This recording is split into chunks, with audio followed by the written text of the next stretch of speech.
We are live today for another episode of Movie Battlegrounds. Today we have, I don't know if you guys have records.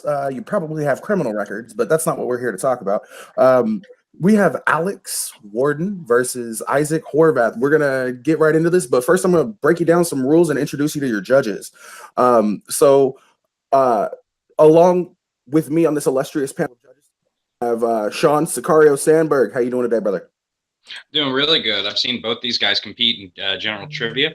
I haven't seen them compete in Battleground format, but I know the level of knowledge that both of these guys have, and with that, it's inevitable for it to be a great match. Most definitely. And it's always fun to listen to nerds argue.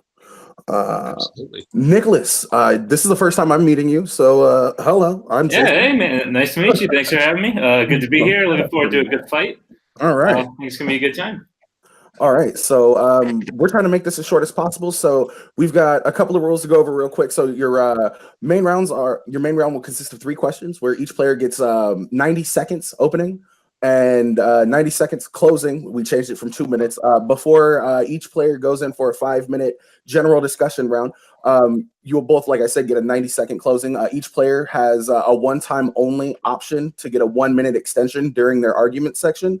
So if you guys wanted to, you could tell us at the beginning of the question that you want an extension for 1 question, and instead of 5 minutes, you'll get 6 minutes. If you both wanted to use it, you'd get 7 minutes instead of 6 minutes, or 5. And yeah, so other than that, really try not to be a dickbag and don't filibuster. I will go ahead and introduce our opponents, our players for today. I do have an updated stats record for them, so if that's wrong, that's not on me, that's on them. We have Alex Omega Worden with 5-2 and 1 KO, and we have Isaac Horvat. I'm sorry, but I don't know your nickname. The Freak. Isaac the Freak Horvat. With a record of, I believe, 7-3 and 1 KO as well. So we've got a couple of seasoned debaters here. Let's get into it. Question number 1 will be, what is the best John Wayne Western? And Isaac has the better record, technically. So we will start with him. Okay, I'll take my extension on this question. Okay. And whenever you're ready, your 90 seconds will start. The Man Who Shot Liberty Valance is not just one of Wayne's best or Ford's best. It's one of the best of all time. There's a reason that it was selected by the U.S. National Film Registry as being culturally, historically, or aesthetically significant. This is a movie that has something to say. It is a movie that deconstructs the American myth, the same myth that John Wayne and John Ford perpetuated for so long. It's the most pessimistic of their movies, and it's the movie that explores the most complex philosophies and themes. This is a movie about law and order versus crime and anarchy, and what society will do to tolerate the appearance of civilization. It explores journalistic integrity and, more importantly, individual integrity. It talks about what it means to be a man, what it means to be a myth. The great quote, "When legend becomes fact, print the legend," comes from this movie. It boasts some of the finest performances you'll find in an old Western. It's the black and white aesthetic is not just because it was made in olden days. It was actually an aesthetic choice. It could have been made in color. He chose to make it to show the moral ambiguity of the story he's telling. It's a beautiful movie. It's a fascinating movie, and it's Wayne's best movie. All right. Will you yield the rest of your time? You only got about 15 seconds anyways, but very nice opening. Alex, let's shoot over to you, bud. All right. So the question posed to us here is, what is the best John Wayne Western? Anytime you ask this question about any actor and their filmography, you have to think of what film encapsulates and perfectly captures that actor in that genre. And to me, nothing screams John Wayne Western more than True Grit. His performance as Rooster Cogburn is the one performance that people always remember, even when they're not thinking that they're thinking of him playing Rooster Cogburn, they're thinking of him playing Rooster Cogburn. The down on his luck U.S. Marshal who's just trying to make a buck, but ends up in a situation where he can't help but care and act. It's his finest performance of his career. It came late in his career with all of those years built up doing other Westerns to really inform and feed into this character. It's the time when he finally got acknowledged by both the Academy and the Golden Globes with a Best Actor trophy from both committees, and it's the role that defines John Wayne as a character on screen and is his best Western. All right. We've got two great choices and two very passionate opening statements. We'll go into our 6 minutes of general talk right now. Fellas, it's whoever starts first. Again, try not to yell at each other. Try not to filibuster. And whenever you guys start talking, we will start going. That's a semantical interpretation of the question in terms of what best encapsulates John Wayne's Western. The question is simple. It's what's the best film? Break it down to it. The awards were a career award. It wasn't a performance award. It's the same as Scorsese winning the award for The Departed. It's not his best performance. It's just an acknowledgement of his career. This is far from his best performances. There's 4 or 5 movies that I would put above this movie. It's a simplistic and cartoonish performance and movie, and it is far inferior to The Man Who Shot Liberty Valance. Now, Ed, that's where I have to argue, because ultimately Wayne is making choices to play Rooster Cogburn the way he does on purpose. It's informed from the source material and extrapolating to make that character the main focus of the film because he's John Wayne. Granted, it's not the most faithful adaptation of True Grit, but it's the more iconic of the two in terms of the character of Rooster Cogburn because of Wayne's choices to play him as a more downtrodden, more sullen, more out on his luck man who's just trying to make his way in his old days, just trying to make a buck, but comes to care for this young girl, Maddie Ross, in the situation she's in and move forward. With The Man Who Shot Liberty Valance, that's, to me, is not a John Wayne film, and it's not even his best performance. That is True Grit. When I think of The Man Who Shot Liberty Valance, I think of a great film that happens to star Jimmy Stewart, and his role in that film being the naive guy who's in a bad situation and has to learn to overcome it. Honestly, that film, I think more of Jimmy Stewart. I think more of Lee Marvin as the titular Liberty Valance and the story being told between those characters. John Wayne is just in that movie. He is okay in that movie, but it's not his greatest performance. His greatest performance would come with True Grit and the iconic role and character he played in that film, and the simple fact that it's honestly his most recognized film.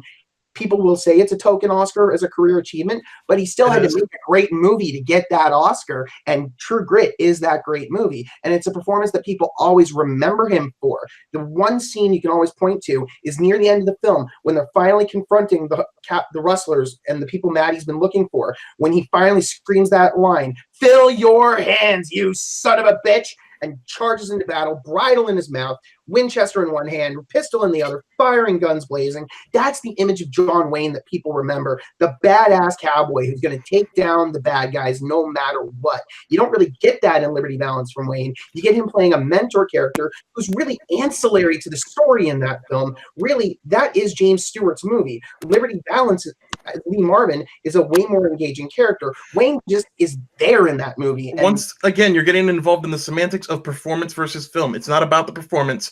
You're right. That line is much more iconic and much more remembered. That doesn't mean that that's the better film. Just because people don't remember The Man Who Shot Liberty Valance doesn't mean it's a better film. Any student of film history and of John Wayne's movies would never say True Grit is his best Western. Never in a million years. There are 3 or 4 movies that would come far before True Grit. Wayne was unsure of his own performance in that movie. And as far as his performance goes in Liberty Valance, it's a much more layered and more interesting performance in terms of a man who is fading with the times. He is the yin to Liberty Valance's yang. He is the man trying to change with the times and not quite fitting in. It's a much more detailed performance. His performance in True Grit is much more cartoonish and over the top, and that's why people remember it, but that doesn't mean it's a better movie. There's a reason it's not one of the movies that was selected to the film registry. There's a Oh. reason Liberty Valance was. The thing with the film registry is, again, that's an argument of semantics, because that's an argument of what film was more important at the time. True Grit happened to come after Liberty Valance, so easily enough, if you can only select a few westerns to go on the list, of course, when they're making those lists, they're going to go with something earlier that people who are making those lists had more time to absorb and are more familiar with. True Grit, though, it stood the test of time. It's the only film that Wayne ever made a sequel to. It's the only one of Wayne's Terrible sequel. films. It's the only one of Wayne's films that ever had a remake, and ultimately A better remake. a more faithful remake, but not necessarily better. The better thing is John Wayne in the original True Grit, because Rooster Cogburn as a character and his performance as Rooster Cogburn is his most iconic role, which makes it a great movie. If I'm going to recommend a John Wayne Western to somebody, I'm going to recommend True Grit, because it is his greatest performance. You see him going through this film and going through this growth, searching the West for these rustlers, working with Maddie Ross, showing this little girl how to get by, but the entire time stretches his skills as an actor, that he's not just constantly that playing was the John badass. Wayne. That was John Wayne. Was It's a the purposeful buffoonish choice. It's a hero. purposeful choice, though. That's He's the hero playing that he way. deconstructs in The Man Who Shot Liberty Valance. 1 minute. Well, the thing is, but beside the point, the fact is Wayne chose to play the character, And he was unsure of it himself. He did.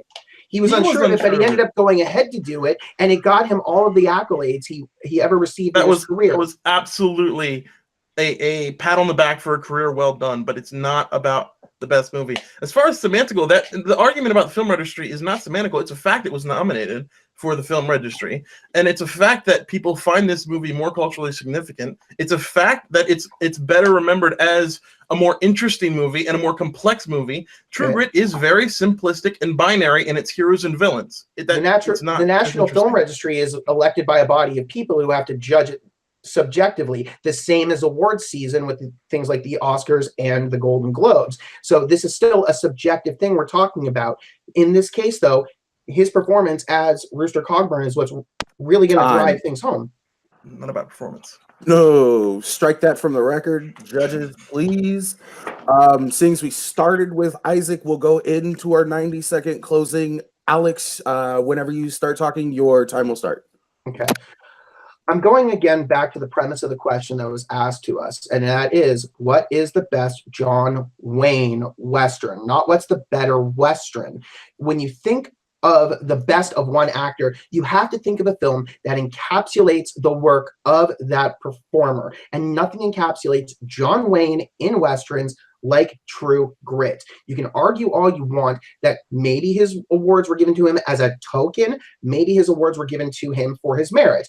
That debate can still go on to this day. What matters, though, is that this is the movie that people think of when they think of John Wayne, even when they don't think they are.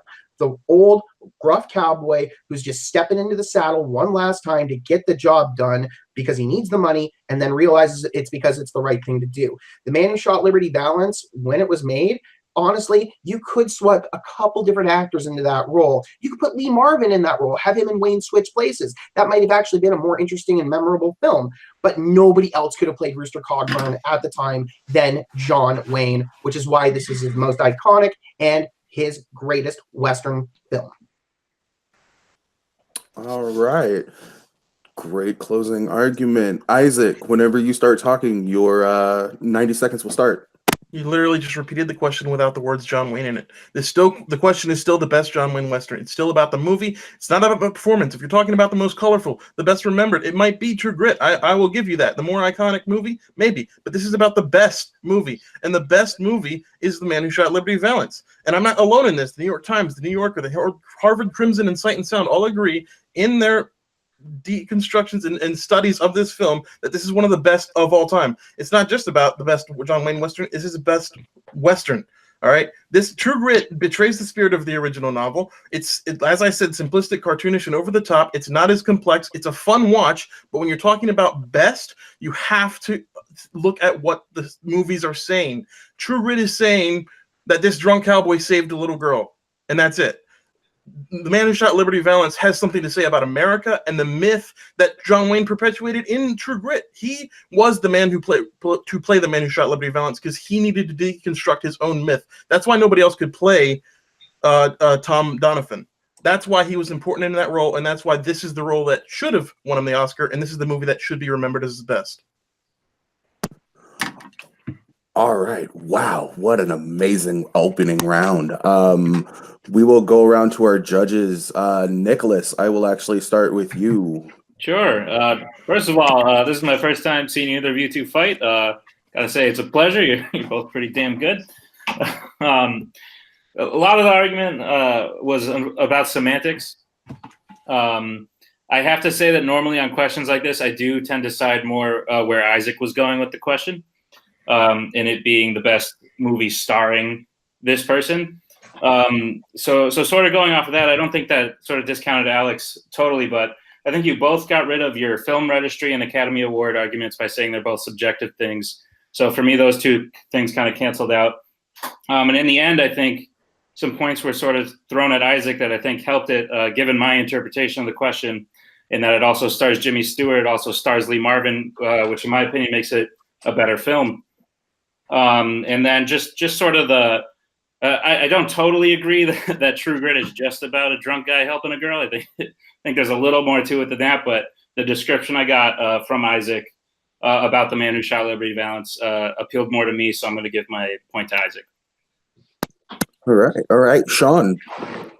To echo my fellow judges' sentiments, I think you guys are both tremendous debaters.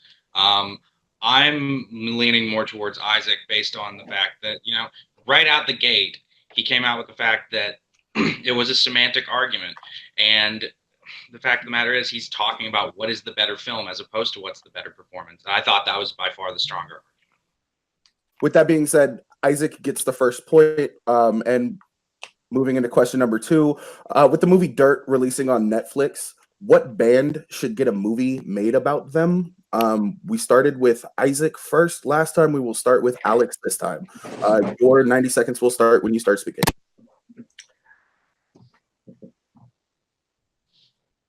All right. So with Dirt coming out on Netflix, and this coming out in a time where we're already seeing a lot of great biopics being made about bands and musicians, Bohemian Rhapsody just came out in theaters at the end of last year to numerous acclaim and awards and box office. Rocket Man about Elton John is coming out later this year and looks amazing. It's kind of like we're going through the eras of nostalgia. We've hit the late 70s and the 80s. Motley Crue is definitely based in the 80s. So the next logical step is, if you're going to make a movie about a band, what's the best band from the late 80s, early 90s that you could tell a story about? And when I think of that era, there's only one band that could possibly be done next, and that is Nirvana. The story of two kids from Washington who just wanted to learn to play music together and have fun on stage, who then happened to meet a guy from Virginia who is a big fan of their music and wants to play along with them. And then all of a sudden they blow up to be just as big as the Beatles in their time, and they don't know what to do with it. They still want to just be rockers. They still just want to play pop music, but every step they take is making them money and making them famous, and they don't know how to deal with it. It's a tragic story. It's got twists and turns, so many different perspectives you can take it from. And it's the story of one of the greatest bands, genres, and movements in American music history that in this era of revisiting and nostalgia is the next logical step of mass appeal to the audience of the world. All right. Very nice opening. Very nice use of your time. Isaac, your 90 seconds will start when you start talking.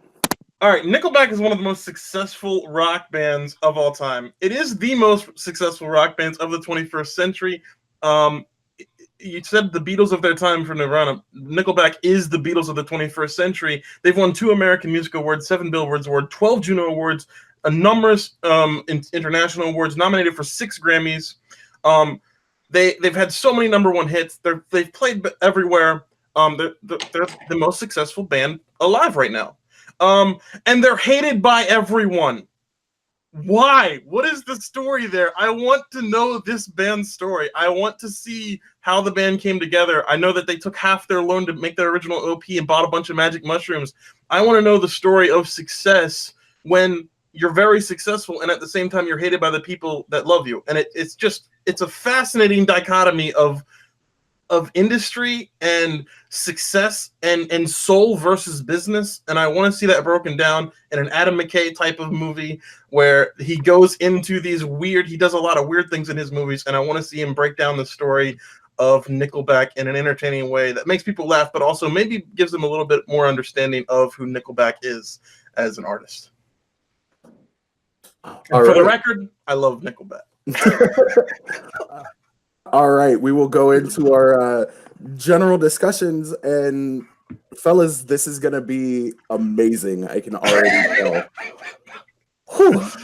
Where else can you get Nirvana versus Nickelback? Right. Okay. So 5 minutes will start whenever you guys start talking. Okay, I can tell you exactly where Nickelback came from. They came from Western Canada. They came from being a dive bar band who people just happened to go and see because they thought the lead singer was hot, accidentally blowing up on a couple of okay singles in the late 90s, to the point where Chad Kroeger had to sit down with himself for the next album after their debut and say, how can I actually continue to make music that people are going to listen to? So dude admitted he literally sat down in front of a radio for a day to listen to other band songs, to copy every little piece of their style and compile them into what would become the Nickelback people know from 2001 Silver Side Up onward, which was dog shit. You can't do that with rock music. It doesn't work that way. You have to find your own individual voice, your own individual spirit. And that's what Nirvana is. Nirvana is the spirit of Kurt Cobain. It's the spirit of Chris Novoselic. From 1990 on, it's the spirit of Dave Grohl. These three guys together created a movement. They put grunge music on the map by saying, here we are, entertain us. If you don't like it, we're just going to jump off the stage at the MTV Awards, blast our guitars into the crowd while wearing skirts, and who gives a shit what we're doing? We're just having fun, and you're along for the ride. Kurt Cobain is one of the greatest musicians and songwriters of all time. Chris Novoselic is one of the greatest bass players of all time, and a man who ended up becoming a huge activist after the band shut down. And the less said about Dave Grohl, the better, other than you made the argument of them being the most Nickelback being the most popular band. 2 words: Foo Fighters. Dave Grohl created the greatest rock band after Nirvana by creating his own band because he didn't know what else to do other than potentially playing with Tom Petty and the Heartbreakers. Oh my gosh, this is great. So that description of Nickelback and their career, how do you not want to see Adam McKay direct a movie about that? That is fascinating. Because I would rather...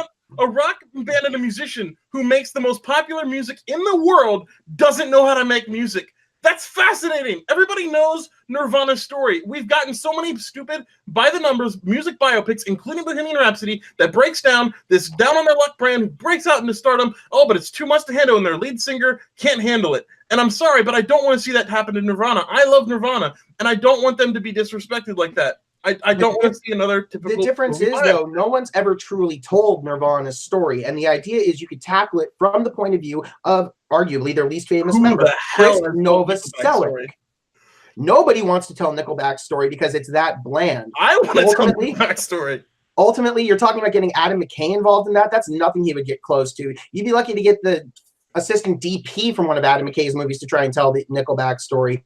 But you could get someone like a Todd Phillips on the Nirvana story, produced by someone like Scorsese, since they're currently working together. Tell it from Chris Novoselic's point of view of being friends with Kurt since their teenage years, starting to play music together, meeting Dave randomly one night at a club to jump in for them because their drummer broke his leg like an idiot, and then all of a sudden they're in the middle of a studio recording Nevermind. Butch Vig is losing his mind over the band's sound and immediately running to the label and going, you got to push this out the door because these 3 guys are making the next big thing. And then all of a sudden they blow up overnight. What the hell are these 3 kids going to do? They just wanted to make fun music and have fun in clubs. All of a sudden, they're playing in front of 70,000 people at the Reading Festival. Like, that is some mindfuckery for someone of that age. It's what did it in for Kurt and his story spiraling down. Yeah, there's been an adaptation of that before, but it's not a true adaptation. It was Gus Van Sant's Last Days, which factually was not about Kurt Cobain. It was based on Kurt Cobain's story, but doesn't tell his true story.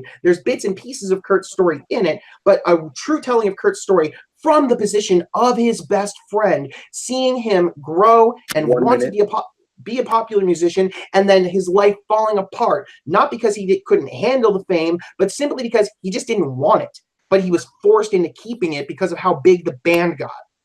That I'm sorry, that sounds so paint by the numbers and so uninteresting. There's no way that story is very compelling. Like, that sounds like A Star Is Born in terms of a band. Like, I'm sorry. Nickelback, I'm not talking about whether Adam McKay would do it. I'm saying this is what I want to see. Have you seen Vice? The musical section that he deleted from that? That, in terms of Nickelback sitting there trying to figure out what to do with their fame, in terms of, I don't even know how to make music. I don't know how this happened. It's the same version of what you're just saying, except more interesting because they don't even know how to be good at what they're good at. And they don't understand it themselves. Nickelback were original musicians. They do have original work. The problem is, though, they purposely try to make their sound homogenous and sound like other bands combined together. It's not that they don't know how to play music. Okay, so after that amazing general talk round, and it was at that just that amazing, we're gonna go into closings again. So we had Alex start this one off. Isaac, 90-second little bow. Let us know why Nickelback should have the next movie made.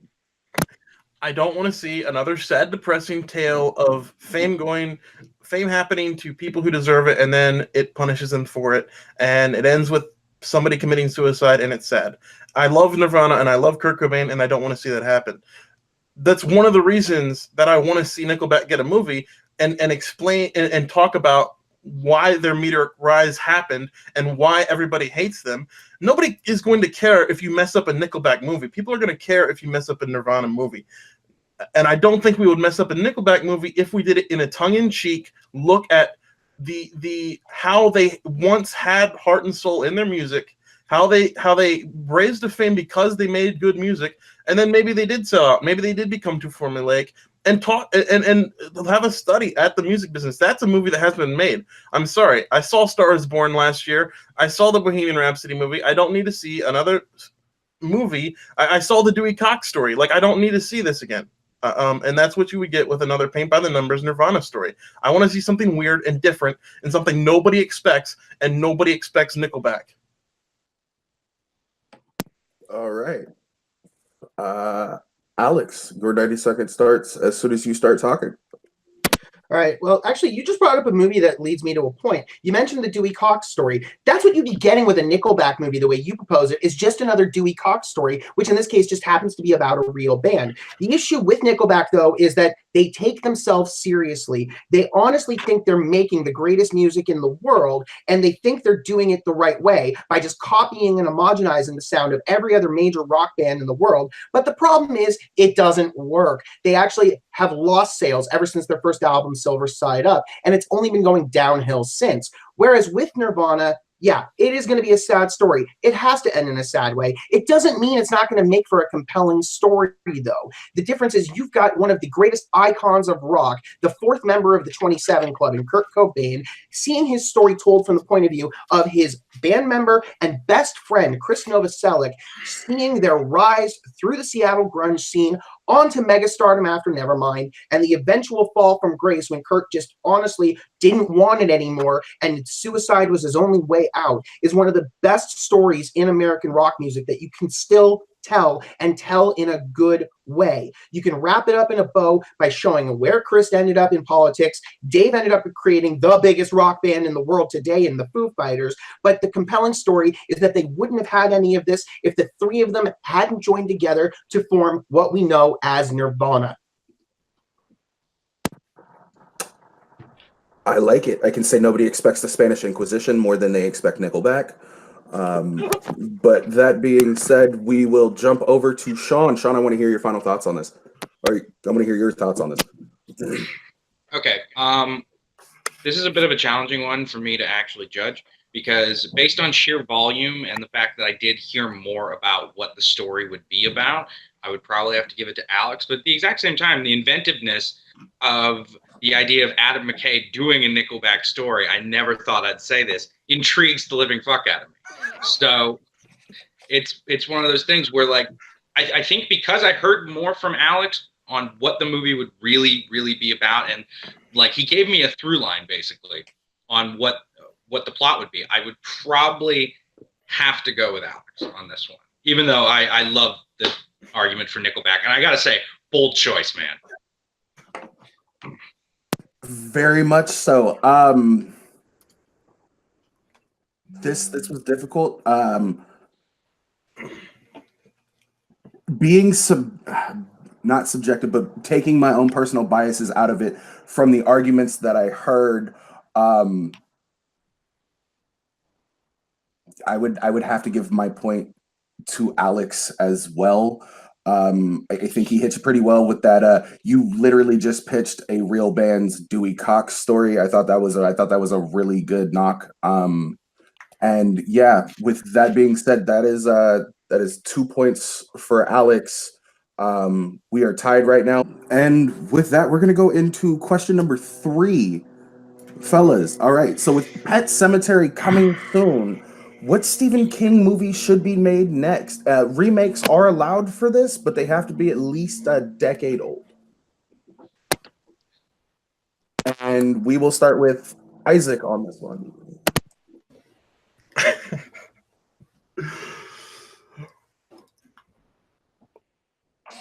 I picked the 1990s classic, The Graveyard Shift. Yeah, 1990 classic, The Graveyard Shift. Point of fact, I worked The Graveyard Shift for about 5 years. It's an interesting shift to work. This is one of the reasons I picked this movie. This movie came out and it was terrible. It's about a drifter who works at a textile factory and it's being terrorized by a giant bat and the rats that live in the basement. It's awful. But it's got a good idea.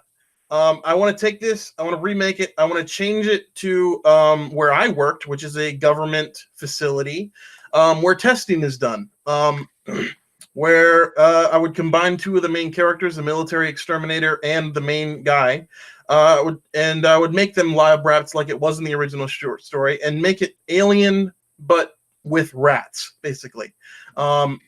Be about, a team of 3 security guards and a few scientists who work that late that night, about these experimented lab rats that are mutated and messed up, who get out and terrorize them for a night of terror. Remakes should be about making bad movies better and good. They have good concepts, so they should be improved upon, and not about trying to recapture the magic of a good film. And this is a movie and a story that has a good concept, it has a good hook. But the movie that was made was terrible. I want to make that better with my version of Stephen King's The Graveyard Shift. Very nice use of your 90 seconds. Right on the money, as a matter of fact. All right, so we've heard The Graveyard Shift. Alex, wow us with your Stephen King film. All right. So with Stephen King, ultimately with his creations, you have 2 different types. You either have the long-spanning epic tomes that will take you multiple films to tell, like Stephen King's It, like The Dark Tower, The Stand, or you have his short fictions. You have his quick little 14-page to 30-page story novellas that you can tell in quick little bits. That was the inspiration behind 1982's Creepshow. And that's why I'd want to see Creepshow come back. What I'd like to see is a version of Creepshow being redone as an annual horror anthology series based on the short works of King, where you take the best and brightest of Hollywood's current and up-and-coming horror creators, directors, and writers, get them together to meld the minds to tell these King short fictions, get original work contributed by King based on upcoming films, and I'll get more into that in a minute. But ultimately, that's what we need every year now. We had it with the Saw franchise for years and Paranormal Activity. We need an annual horror film that's going to galvanize people to get out into theaters with a recognizable name behind it. And Creepshow can give you that as an annual horror anthology series that has the right stories and the right scares to get people's butts in the seats to get scared out of the pants. All right, we have 2 wonderful picks going on for Stephen King movies. Now we're going to enter into our talking points. 5 minutes, y'all. Whoever starts talking first, start the time. Creepshow is already a classic film, and it has its sequels and its reboots, and they've tried to bring it to modern age, and it looks like they're going to be doing that again. But the problem is, other horror anthologies exist now, and they've come to the forefront. Scary Stories in the Dark is coming out later this year, and that's something I'm looking very much forward to. I think Creepshow should exist as it is and not be remade or retold. And the thing is, though, with that being said, anthology films are coming back right now. You just mentioned it. Scary Stories in the Dark is a great version of that. A few years ago, in 2007, we had Trick or Treat by Michael Dougherty, great horror anthology film that nobody remembers. The thing is, though, if you make a good horror anthology series annually with a name behind it like Stephen King and a cult name like Creepshow that you can have as a banner title, you can make something special. You can have a year where all the stories are being told directed by Michael Dougherty. You could have a year where maybe they spring the budget and they get Jordan Peele to come in and do a bunch of King's stories. You get a year where you get Andy Muschietti to come in and do them. You get Ari Aster to come in and do them. That's the kind of thing you can see with a template like Creepshow. Take the classic short fictions of King and let different directors pick and choose the stories they want to tell and get them on the big screen under a big anthology banner. The thing with Graveyard Shift is that's one of the King's shorts. It's only a 13-page story, and the 13-page story itself is not even one of his better fictions. You have so many better stories to choose from, and that one, it's okay, but it's kind of his own riff on the Cask of Amontillado. It's okay for what it is, but it's not one of his most outstanding works. And the original film is so forgettable and so dumb, and trying to stretch that so 13 pages out into a 90-minute feature that you wouldn't want to remake it because it is already itself derivative of another classic horror work. Make it. I would want to remake it, and I want to make it different. Like I said, Alien with Rats. For the record, I remember Trick or Treat. It's my heart and soul. I love this movie so darn much, and I don't want to see. I don't want to see a movie come in and pollute the market in terms of. If I want to see a Trick or Treat sequel, I want to see Scary Stories in the Dark. If I want to see Creepshow, I'll go watch a classic, great movie and its sequel, Creepshow. The thing is, though, I'm not saying that we're getting rid of the original Creepshow. I'm saying we're continuing the spirit of it by having an anthology film under its name. You can retell some of the original stories from the original film if you want, or you can go back and grab other versions of King's short fiction and make it an annual anthology. You don't even have to do it annually. This sounds like you're describing Black Mirror. That's what we have with Black Mirror, and that's another great anthology series that we get every year. But again, you're looking at the works of Stephen King, someone who has an endless library of stories to tell and original works he can contribute. In fact, one idea I had when thinking about this was, what if, for example, you have a year where Andy Muschietti is directing one of the films. This guy made It, Chapter 1 and Chapter 2. What if he chooses to take one of the back elements of It that he had to leave out and insert into a story? So all of a sudden, you've got that instant appeal of one of the forgotten stories of the town of Derry being a feature as part of this anthology series. That's going to make me want to get into theaters. Andy Muschietti's first It was my favorite movie of 2017. The sequel coming up later this year is the one I want to see if I have to see no other movie this year. And having that idea that he can come back and tell this as well as adapt some of King's other work is an amazing idea. Creepshow is a banner. Yeah, it can be by one creator, but it's different creators giving a voice to Stephen King, and the different takes and versions of King's work that you can see from different filmmakers would make this a banner series that people who love horror want to jump to the theater, need to jump to the theater to see every year. Are you pitching a movie or a series? I'm pitching it as originally a movie and then something you can continue on as a series. Interesting. Okay. Like, I'm not opposed to that, but I'm saying if I want to see a Stephen King adaptation, the whole It pitch right there, it is great. The new It, like you said, was one of the best movies of that year.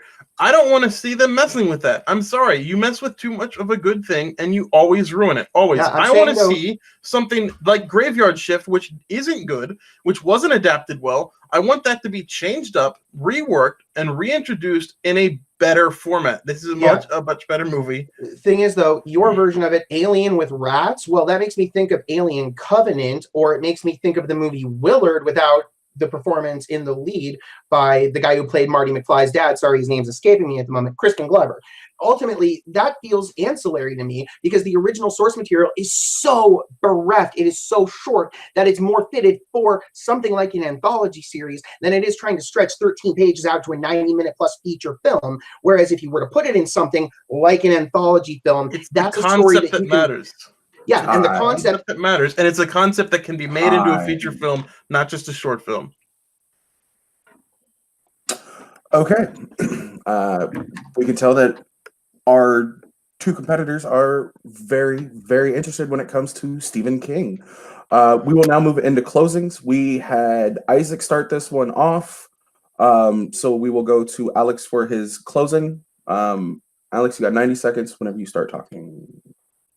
Okay, I get the concept that you're going for with the idea of making a version of Alien starring rats, and that's the idea behind it. But to me, that just screams bland. We've done Alien to death. Ridley Scott's proved that himself with Prometheus and Covenant. If you want a movie about rats, just go watch Willard. That's a really great movie. But the subject matter itself, the original text by King, it's only a 13-page story. It was barely enough to make the original film, and so disinteresting that nobody really wanted to come back. Nobody wanted to come back to it, and nobody saw it. But if you take that, you truncate it down into its base points, it fits into an anthology like Creepshow. Remaking Creepshow and having it become a modern anthology with different big name or up and coming horror directors picking and choosing the best of Stephen King's short fiction and giving their own spin on it each year brings you something special. It brings you all of the greats of horror in modern film, going back to the source material of the man who helped inspire modern horror, along with the works of John Carpenter and Wes Craven. Stephen King is a horror icon, and to see different people taking on his work, giving their own unique spin on it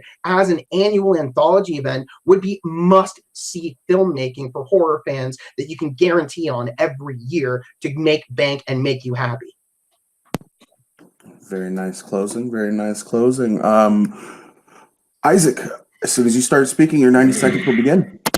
The shortness of the source material for Graveyard Shift was not the problem with the adaptation that happened in 1990. The problem with that movie is that it's just freaking terrible, terribly written and everything else. Once again, I worked the Graveyard Shift in a government facility. Weird things happen at night, and it's just a creepy environment to work in. It's a perfect environment for a story like this to happen. Alien was the idea. It's a concept. It's not focusing in on I'm remaking Alien. I'm just saying there are mutated crazy rats running around, and these guys, there's another thing about government facilities, you can't have cell phones in there, so that's already taken care of. They're cut off from the outside world, and they have to fight for their lives against these mutated crazy rats. That to me is the perfect concept for a movie.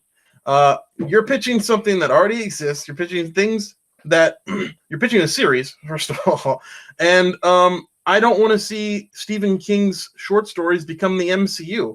I don't want to see it get watered down every single year with different takes on different stories. Like, to me, that just sounds like something I would grow tired of pretty quick. I want something lean, mean, and rats killing security guards in a government facility. That, to me, is perfect fun. Creepshow already exists and is already good, and this Graveyard Shift needs an audience and needs to be fixed. And my version is something that I want to see. All right. Wow. Now I'm a little worried about facing either one of you. So we'll start with me this time. I heard a lot from Alex about taking the smaller, maybe the lesser known King short stories, even some of, the bigger ones that you don't get a lot of backstory to, and making it into like a horror anthology that you could get different stories from every year. I think that's a great idea, but I don't need the every year process.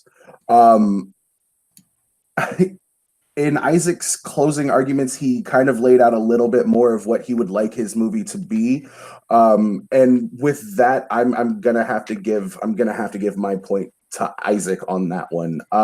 We will jump over to Nicholas. Nicholas.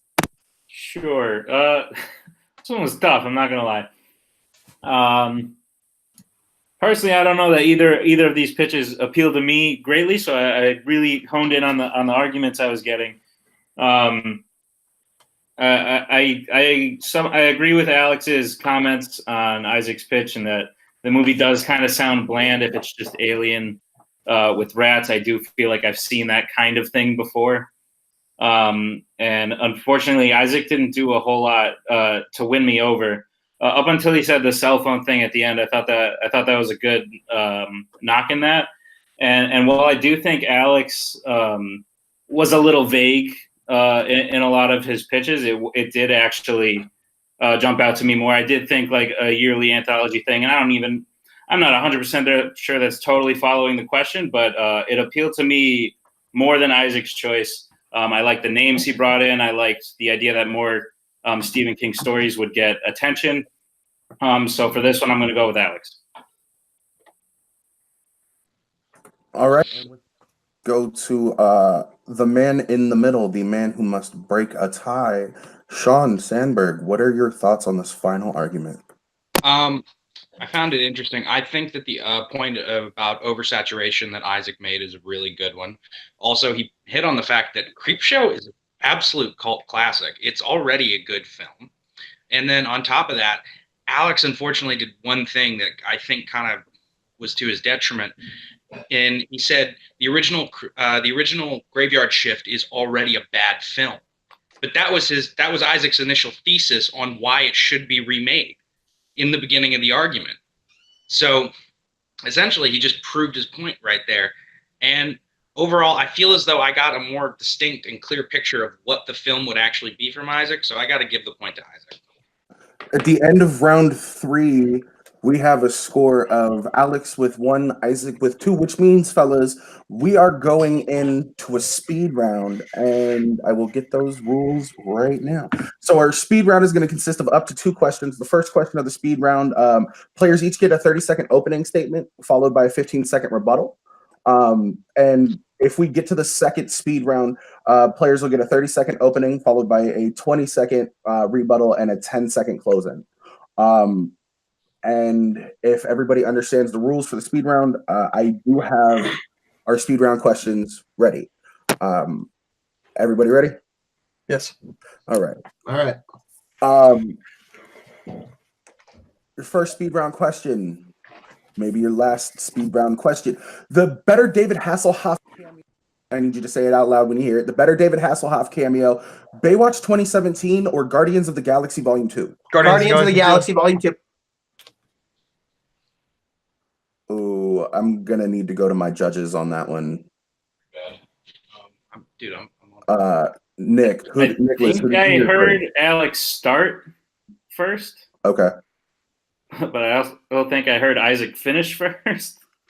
I literally was about to say the exact same thing. So if you want to go with whoever started, I would give it to Alex.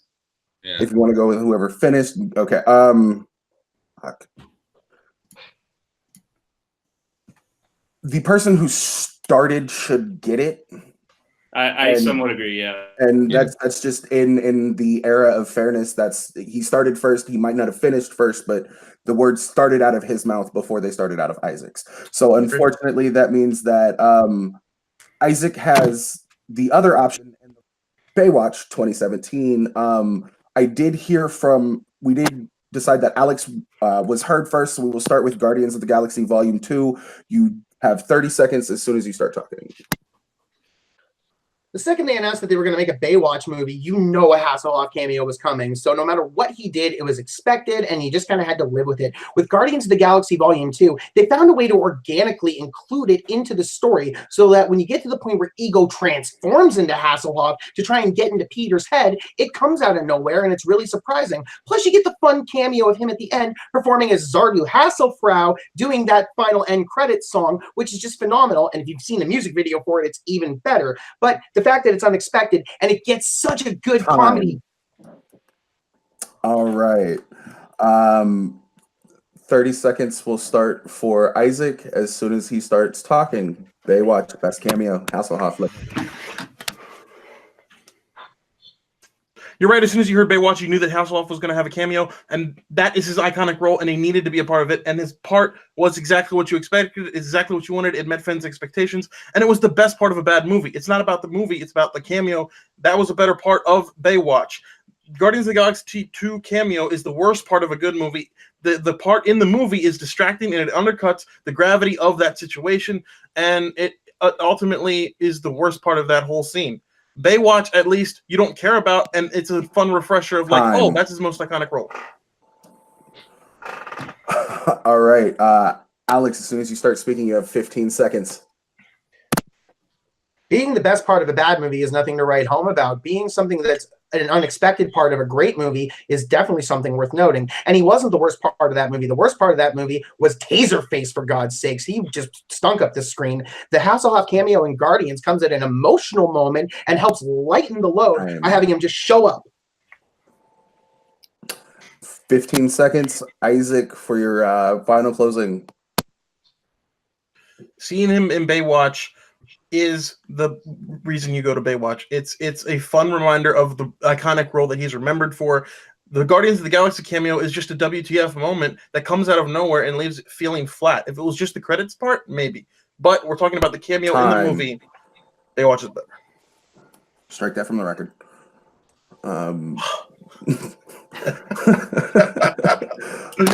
Nicholas, we will start with you. Your thoughts on this speed round question? We did strike him saying Baywatch is better from the record, right? Unfortunately, yes. Okay. Thank God. Yeah, I was gonna say, that's very good for you. But I take some issue with all the praise Guardians 2 got, but at the end of the day, I do think Alex had the winning argument from the beginning before we started talking, and I think he capitalized on it. The idea that Hasselhoff's cameo in Baywatch was expected. I don't agree with it's what we all needed. It's what we all thought it would be, because he winds up being like Dwayne Johnson's old boss or something like that. So at the end of the day, I'm going to give this point to Alex. Wow, major spoilers for Baywatch 2017. Sean, can I get your thoughts on the speed round? Well, honestly, I would, but he basically just said everything that I was going to. It was more of a surprise when Hasselhoff showed up in Guardians 2.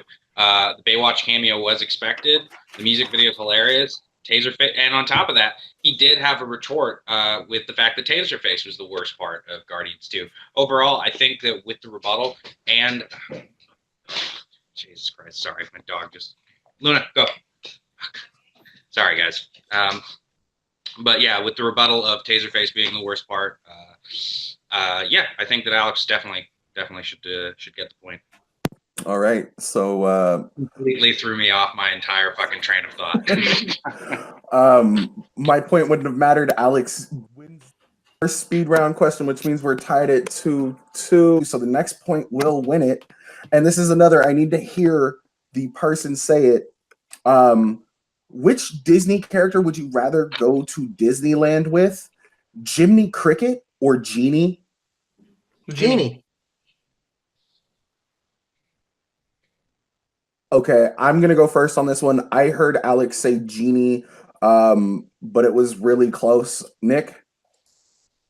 Yeah, too close to call. I don't know if Sean's sure on either one, but I don't know exactly, because I only heard Alex say Genie.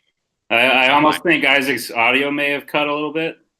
Yeah, probably. But yeah, just because I only heard Alex say it, so maybe, I don't know.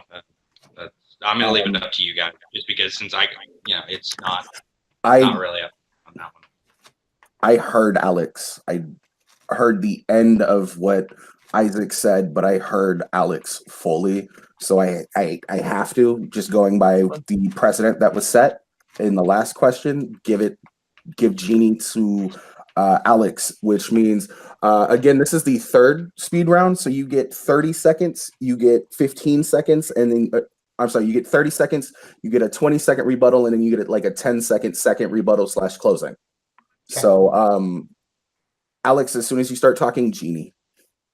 Okay, first off, I'm only talking about the Robin Williams Genie. I am not touching the Will Smith Genie because we haven't really seen that yet. But ultimately, it comes down to the fact that with Genie, he is a metaphysical wonder who transcends time and space. So no matter what time you're going to Disneyland, he's going to know everything about the attractions. He's going to enhance the attractions by trying to become part of the show. Whereas the Jiminy Cricket, he is from a bygone time, and everything he's going to do is, oh, golly gee willikers, let's just play by the rules and be safe. With Genie, he's going to enhance your experience by getting into everything going on around you. Okay. Very nice use of your time. Isaac, when you start speaking, you've got 30 seconds. Jiminy Cricket. Disney World is a place to get into trouble, and it's very easy to get into trouble. Jiminy Cricket will be there to keep you out of trouble. He's the voice of reason, but he can have fun. It's shown in Pinocchio. He can get down. Genie is going to get you in trouble. He's going to be everywhere. People are going to want to talk to the genie. They're going to try to distract him. They're going to distract you from the genie. The last thing in the world I want to do when I have a genie is go to Disney World. I want to see the world with him, not Disney World. The genie is a much more interesting character to spend the day with, not go on rides with. I want Pinocchio or Jiminy Cricket there to keep me safe. All right, we will go into our first rebuttal round. Alex, as soon as you start speaking, you've got 20 seconds. As proven in the Aladdin cartoon show, the genie can become a lifelong companion, and in that case, you're going to have multiple days with him, so you're going to eventually want to spend one of those days at Disney World. With Jiminy Cricket, he's going to be a wet blanket on the proceedings to the point where he wants to be overly safe and overly cautious, whereas Genie, he's going to get you into things, but he's going to want to see and do everything along with you and enhance the experience and make it the best day ever. All right, very nice use of no, I'm not muted. Okay, again, nice use of time. Isaac, your 20-second rebuttal as soon as you start speaking. This is about the character that you want to go to Disney World with. I'm sorry, but the genie is the last character that I want to go to Disney World with. He's too loud. He's too boisterous. I want somebody there as a conscious, as a guiding force to keep me on the straight and narrow. That's Jiminy Cricket, and he can have fun. Like, I'm sorry, he's not just a wet blanket. Watch Pinocchio again. He's brave. He's inspiring, and he will be there with you all the way, no matter where you go. All right, and Alex, you got 10 seconds, bud, as soon as you start speaking. Jiminy Cricket's only brave and adventurous in response to the experience. If you're having an adventure, he's going to lean into it, but otherwise he's going to try and keep you safe. The genie is going to enhance everything. He's going to make everything fun, and he can play by the rules, as we've seen several times. Isaac, your 10 seconds starts as soon as you start speaking. The rides in Disney World would restrain Genie. I would rather just go into the genie and go explore the world. Jiminy Cricket is the person that you want to go to Disney World with to keep you safe from all those awful foxes walking around. Time. All right. Whew. We're gonna go to Sean first. Sean, what are your thoughts on this argument? This is a really hard one for me because I feel as though both of them hit on some really, really solid points. I would probably lean towards the fact that Genie would enhance the experience, and he did point out that Jiminy Cricket would be a wet blanket. At the exact same time, you've got the fact that Genie would be too loud and boisterous, and everyone would be trying to get to him. But I think if I'm just going off the arguments, I'd probably have to give it to Alex on this one. All right.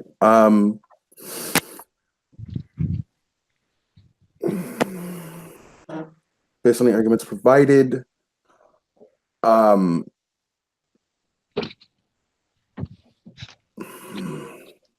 sorry, I'm taking a minute. I'm trying to compile my thoughts, because this was actually tougher than I thought it would have been.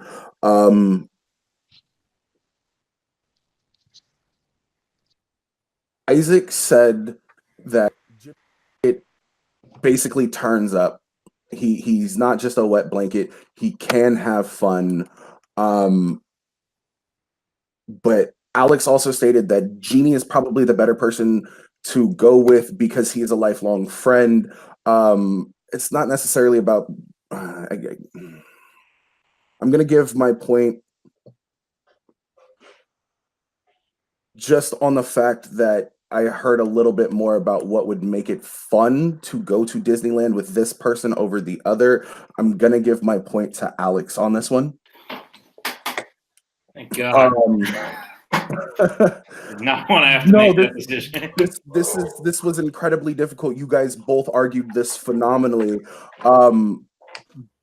But let's hear Nicholas's final thoughts on this. On that specific ground? Yes. I was so torn down the middle. There was a lot of good points about, Genie sort of being a waste just going to Disney World. But the only good thing I got from Jiminy Cricket was that he can keep you safe. I don't know how difficult it is to be safe at Disney World just on your own. I think there were arguments that could have taken down the Genie. I just don't think I heard them, so I probably would have gone Alex as well. All right. With that, ladies and gentlemen, today we do have a winner, and it is with a score of 3-2. Fighting for the win was Alex Worden. Oh my goodness. Let's go around and have a quick little chat with our two competitors today. We will actually start with the individual who came in second place. I don't like to call anybody a loser unless I'm talking to certain people on Twitter, but we won't go there. Isaac, how are you feeling about today's match? I'm feeling how the hell is the question one of the funnest characters in Disney history versus one of the least fun. Like, good Lord. That was an uphill battle. It's all good. Alex is a hell of a fighter. He's a guy that when I came into the league, I think he stepped down. I became the champion. He could have been, and he will be soon. And this is a match that I've looked forward to for a very long time, and it did not disappoint. Yeah, I mean, it's disappointing, but it is what it is. I had a lot of fun, and I look forward to seeing Alex become the champ for sure. Most definitely. You put up a hell of a fight, whether it's an uphill fight or what. You still, man, it was close. But we will go over to our winner today, Alex. Alex, how are you feeling about your victory today? And You know, 10 months ago, I stepped away from this game after I took a loss that honestly, to this day, I don't think I should have taken in the final round of last year's Movie Battleground tournament. The end result of that tournament was that Isaac ended up winning the belt. And to that day, everyone behind the scenes wanted to see this match. And holy shit, did we not disappoint. Isaac, I've been looking forward to this fight for over a year. And as much hype as we probably had going in, I still think we over-delivered. I have been looking forward to this day, dreading this day, and we need a rematch down the road. This needs to happen again. But as you just said, Jay, I'm back in the winner's circle. I am now on the road to title contention. And if I can just say so, Cody, you are currently holding the title that I should have won last year. So you bet your sweet ass I'm coming for it. And when I get it, we get another round at this, me and Isaac, and oh boy, is it going to be good. very nice, very nice. We'll go try to collect a couple of final thoughts from our judges real quick. Nicholas, as your first experience judging, you watched an immovable object meet an unstoppable force, a hurricane and a volcano, whatever you would like to call it. How did you feel about this match, and are you looking forward to judging more? First of all, thank you for having me. Thank you, all of you, for having me. This was a blast.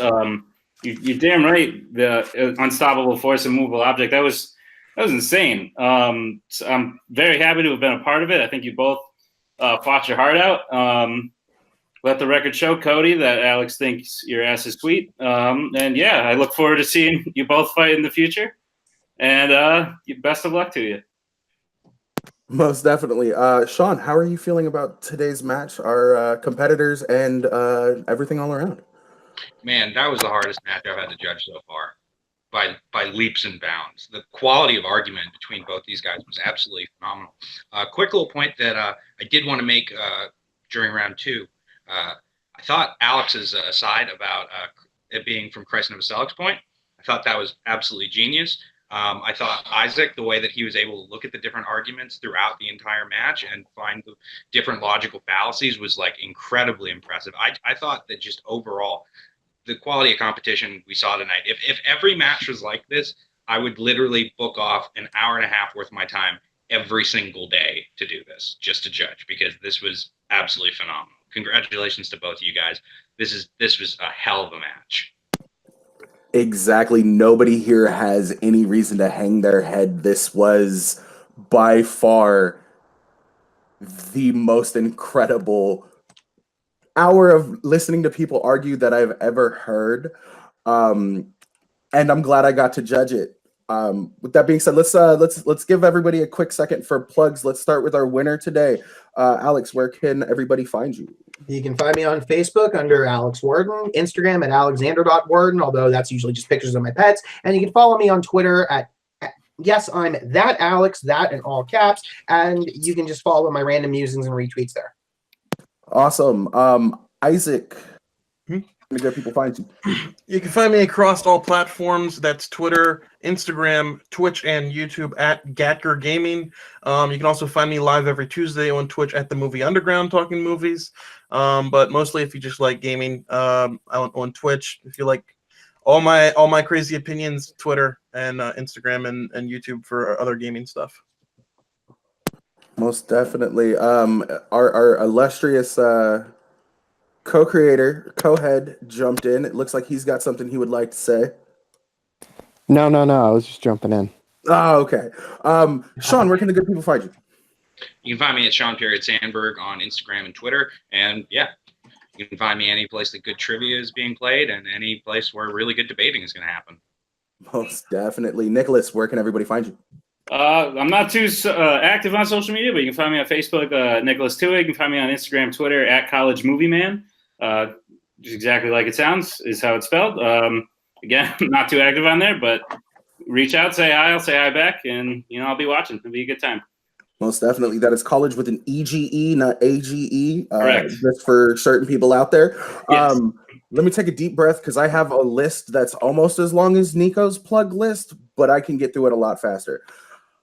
You can find me on Facebook at Jay Burns. You can find me on Twitter at JBurns253. You can find me on Instagram at bargang_Burns. You can find me on Letterboxd at JBR253. You can find me destroying your childhood by arguing that Dumbledore is the worst character in Harry Potter over on Nerdgasm with Multiplex and YouTube at Your Friendly Neighborhood Movie Nerds and Burns and the Boatman, where me and Lil Boat sit there and do dumb shit online and make people laugh. Yeah.